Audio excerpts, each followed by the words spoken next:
స్వాగతం.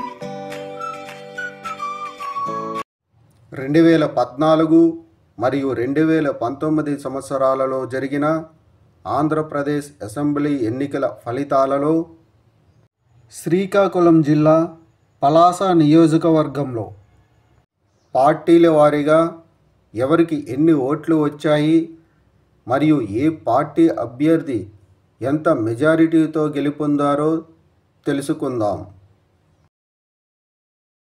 ముందుగా 2014 సంవత్సరంలో జరిగిన ఆంధ్రప్రదేశ్ అసెంబ్లీ ఎన్నికల్లో శ్రీకాకుళం జిల్లా పలాస నియోజకవర్గంలో తెలుగుదేశం పార్టీ అభ్యర్థి గౌతు శ్యామ్ సుందర్ శివాజీకి 69,658 ఓట్లు, వైఎస్ఆర్ కాంగ్రెస్ పార్టీ అభ్యర్థి వజ్జ బాబురావుకు 52,133 ఓట్లు, జనసేన పార్టీ అభ్యర్థి కణితి విశ్వనాథంకు 6,151 ఓట్లు, కాంగ్రెస్ పార్టీ అభ్యర్థి వంక నాగేశ్వరరావుకు 1,863 ఓట్లు వచ్చాయి. 2014 సంవత్సరంలో జరిగిన ఆంధ్రప్రదేశ్ అసెంబ్లీ ఎన్నికల్లో శ్రీకాకుళం జిల్లా పలాస నియోజకవర్గంలో తెలుగుదేశం పార్టీ అభ్యర్థి గౌతు శ్యామ్ సుందర్ శివాజీ వైఎస్ఆర్ కాంగ్రెస్ పార్టీ అభ్యర్థి వజ్జ బాబురావుపై 17,525 ఓట్ల మెజార్టీతో గెలుపొందారు.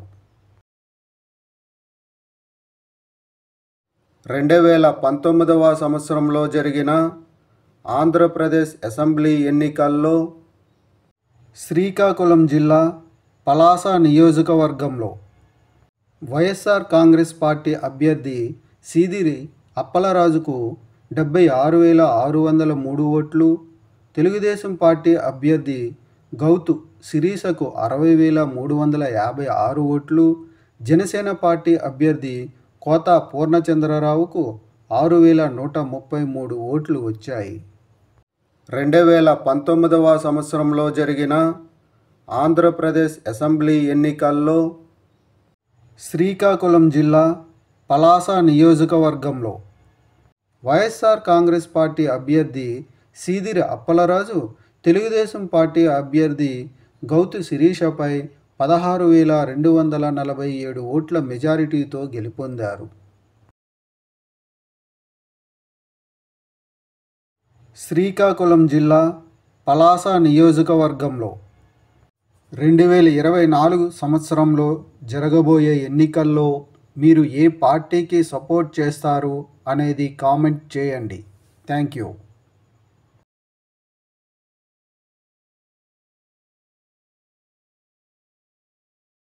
ఈ వీడియోలు మీకు నచ్చినట్లయితే కనుక లైక్ చేయండి, షేర్ చేయండి, కామెంట్ చేయండి. మరిన్ని వీడియోల కోసం సబ్స్క్రైబ్ కూడా చేయండి.